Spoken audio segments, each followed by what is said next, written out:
Gary Gensler and the SEC are on the chopping block, and it is crazy to witness this almost 180 from what we were used to seeing back in like 2020, 2021, and technically even 2022. It's a completely different market when it comes to what the SEC does, what the SEC says. Like, nobody even cares about Gary Gensler. Nobody even cares about what the SEC does because their reputation is now completely finished. Welcome to the channel, everyone. My name is Nick. For those that are new to the channel, hopefully by the end of this video, you do become a subscriber. So like I said, yes, the SEC, their reputation is finished. We definitely need, at this point in time, a new chairman. But also, we need a completely different agency. We need an agency that is going to regulate this space in a way that is not only pro-innovation, but also is willing to work with the industry. We also need players from the industry working with the traditional regulators. We need a completely different agency. And I've been saying this so many times. But let's actually look at what's been happening around the SEC in just the last couple of days. And I feel as though all of this started because of the appeal. It was the appeal against Ripple that really opened a massive can of worms. Number one, just in, Crypto.com files lawsuit against the SEC to protect the future of crypto in the US. On top of this, Scoop, Binomial sues the SEC over XRP futures challenges. Agencies continue to claim that XRP is a security.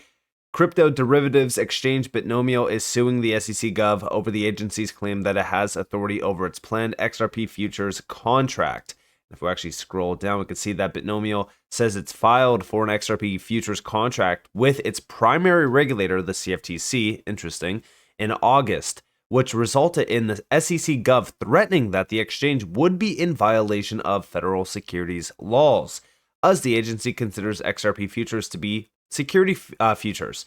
Binomial argues that XRP futures should be solely under the CFTC's jurisdiction, as it's a futures product, and a court has ruled that XRP is not a security. And yeah, this is the number one problem with this space.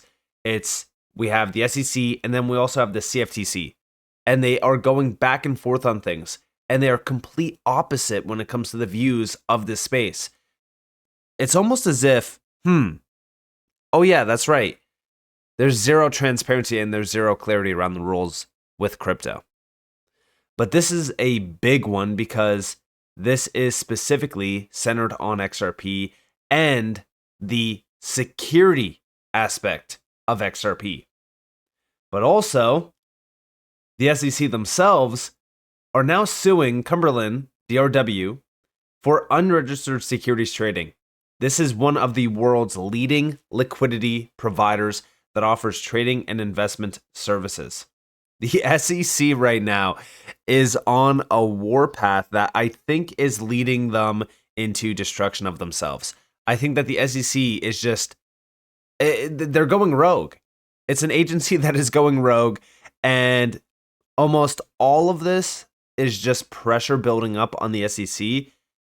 I feel as though we are going to witness some of the largest losses on the SEC side.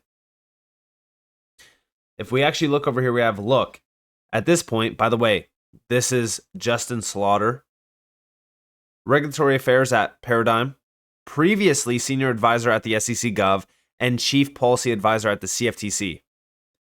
Look, at this point, I'd admire it if Chair Gensler just said openly what he is rumored to say privately, that he's trying to destroy crypto for the sake of other markets, and he's willing to bet the SEC's regulatory powers at the Supreme Court while signing or singing "Luck Be a Lady Tonight." And if we actually look at this, right, this is from Cumberland. Today, we became the latest target of the SEC's enforcement-first approach to stifling innovation and preventing legitimate companies from engaging in digital assets. This comes despite bipartisan pushback on this approach in the most recent House Financial Services Committee hearing, in which the SEC was called a rogue agency. Like I said, they're going rogue.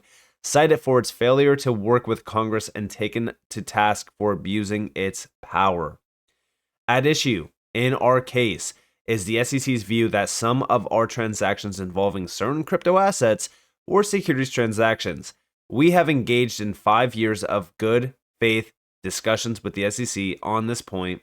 On our end, we've shared dozens of written summaries and statements, produced thousands of pages of material, and made our senior management and compliance personnel available for many hours of interviews. Today's complaint is the first time the SEC has outlined the specific transactions at issue. The SEC asserts these transactions required us to register as a broker-dealer. While we strongly disagree, we took the step and acquired a registered broker-dealer in 2019. Only then, despite Chairman Gensler's call to just come in and register, were we told we could only use our broker-dealer to trade Bitcoin or Ethereum. Oh, okay. So now we see the big motive here.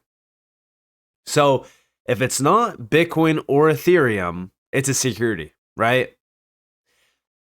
Does this have anything to do with Jay Clayton and Bill Hinman going to pro-Bitcoin and Ethereum firms after dropping one of the largest lawsuits around crypto on Ripple and on XRP? Wait a second. We wouldn't be speculating that the SEC Gov is picking winners and losers and that this is all corruption, would we? Yeah, it's something that we have been speculating about for well over almost 4 years now. And you can clearly see it being true in almost all these documents. Both commodities and not under the jurisdiction of the SEC, this naturally calls into question whether the guidance to come in and register was provided in good faith. We are not making any changes to our business operations or the assets in which we provide liquidity as a result of this action by the SEC. We are confident in our strong compliance framework and disciplined adherence to all known rules and regulations, even as they have been a moving target. It wasn't long ago Ethereum was claimed to be a security. We have proven before our firm's willingness to defend ourselves against overzealous regulators wielding their power in ways that harm rather than benefit the market. We did it when Chairman Gensler was chair of the CFTC, with the court finding its case against DRW based on little more than an earth is flat style conviction. This time, the SEC's approach seems to be a game of catch-22, where the ability to come in and register is just a mirage. We're ready to defend ourselves again. And this is very clear to me that the SEC has a lot on their plate, and I really don't think that they're going to be able to finish it. I think that we are going to see a lot of these cases being dropped. I think that we're going to see a lot of major wins and losses piling up for the SEC. And when I say a lot of wins, I mean a lot of wins for those that the SEC is targeting. So we look at Ripple, we look at Coinbase, we look at all of these big players. And I do think that we are about to see and witness some of the largest events around the regulatory side of crypto. Now, if we go over here, Stuart Alderati, the SEC lost on all key points. That's why they appealed. Today, Ripple filed a cross appeal to ensure nothing's left on the table, including the argument that there can't be an investment contract without there being essential rights and obligations found in a contract. Importantly, the SEC has already said they aren't appealing the ruling that XRP itself isn't a security. They even apologized in another case for suggesting a token itself could be a security. That's the law, and an appeal on these other issues doesn't change it. Last year, the SEC unsuccessfully tried to take an early appeal on the rulings that Ripple's XRP sales on exchanges and Ripple's other XRP distributions, like to employees and developers, weren't securities.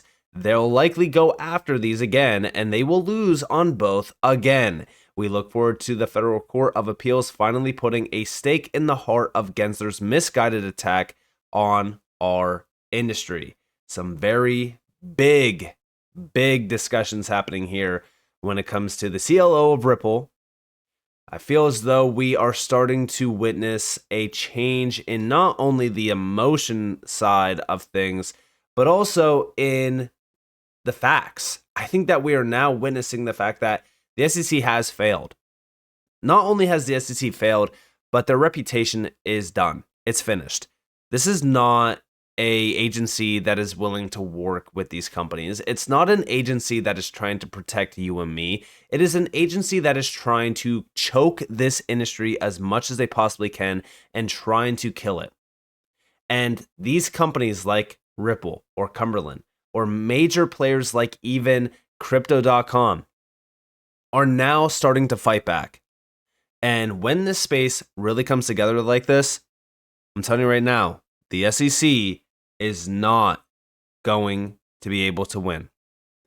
This is going to be in the history books. And by the way, we have from Brad Garlinghouse.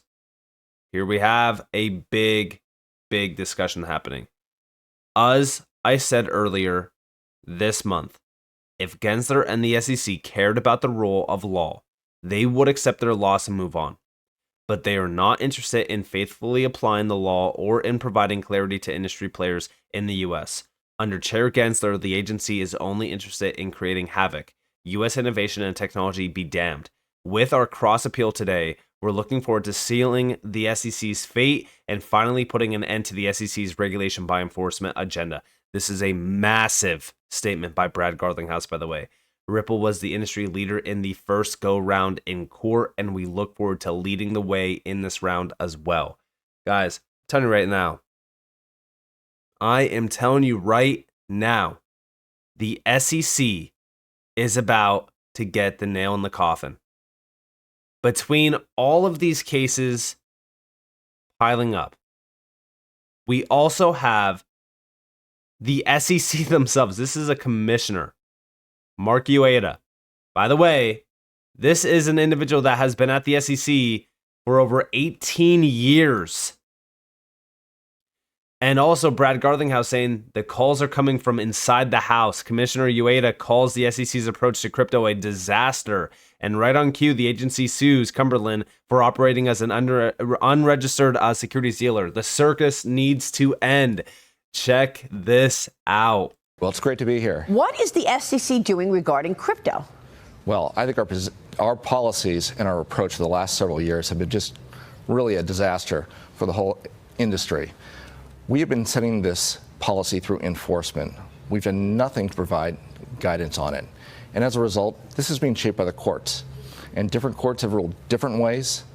I think what this Wells notice is, and while I won't comment on the specifics of this litigation, the Wells, what has gone on is part of a broader frustration with the fact that we have not provided interpretive guidance as to what you can and cannot do.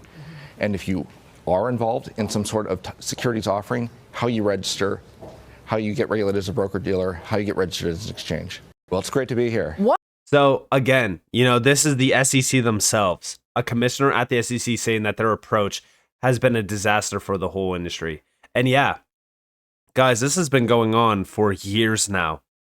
It's not in just the last, 6 months, the last year, the last 2 years. No, it's been going on for like 4-6 years, I would argue. And it's crazy that all of this is happening right after we got the news of the SEC appealing the Ripple case. Again, I said it. The SEC has opened a can of worms that I do think that they are going to regret and probably already are regretting. The SEC right now is finished. They are finished. And I will stand by that. I'm telling you, we're going to see some very big updates in the coming weeks around a lot of these cases. The pressure is on. Let's see how the SEC reacts. With that being said, I hope that you guys enjoyed this video. If you guys did, definitely leave a like, subscribe, turn notifications on because more free content. You guys are more than welcome to follow me on Twitter and join the free Discord down in the description below. And with that being said, guys, it's been Nick. Thanks for watching. Peace out.